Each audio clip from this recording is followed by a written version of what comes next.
Hello, everybody. This is Bo Musa from the personal finance blog site YoungIncome.com.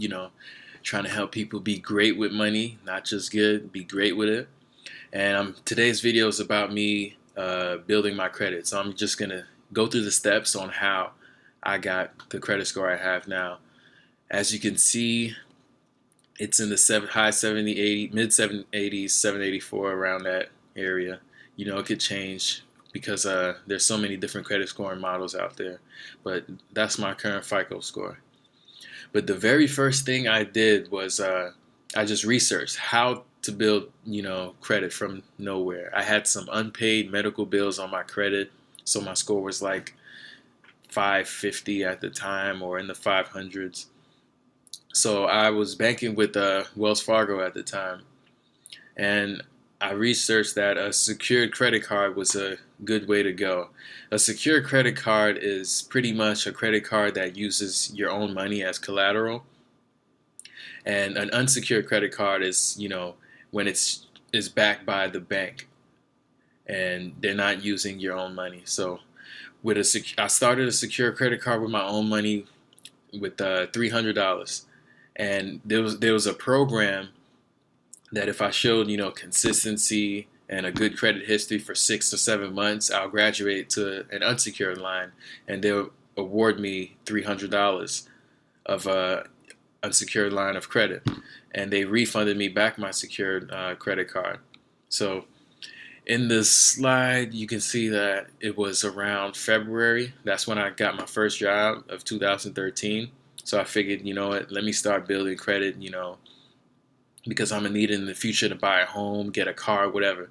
But the main thing was, I wanted a car. So in September, I took out this huge loan for $26,000 with Ally Bank, and just got a brand new car, a Dodge Challenger. I know there's gonna be I'm gonna post links on my whole article about buying that car and everything, and some of the decisions that I regret.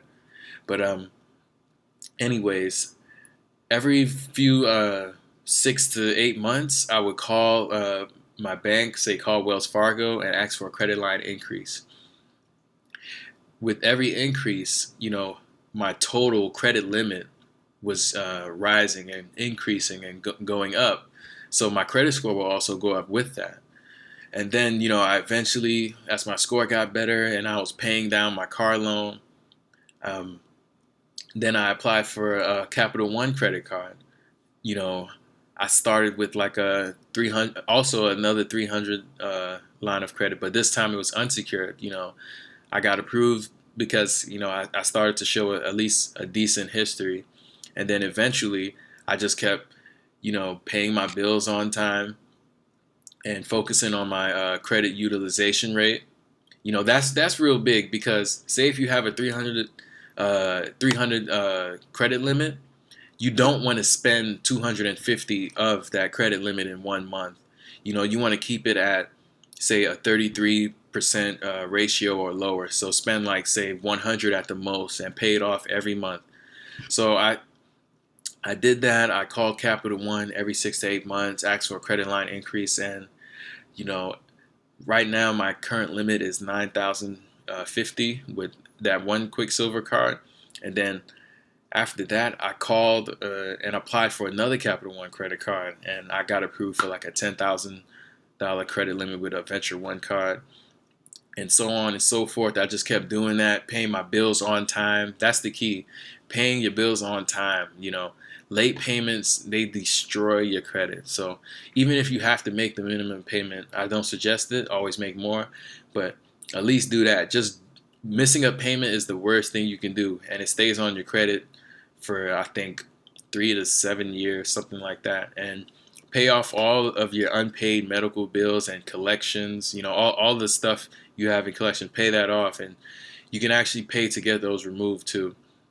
And that boosts your credit score. But the main thing is, it's not going to happen overnight.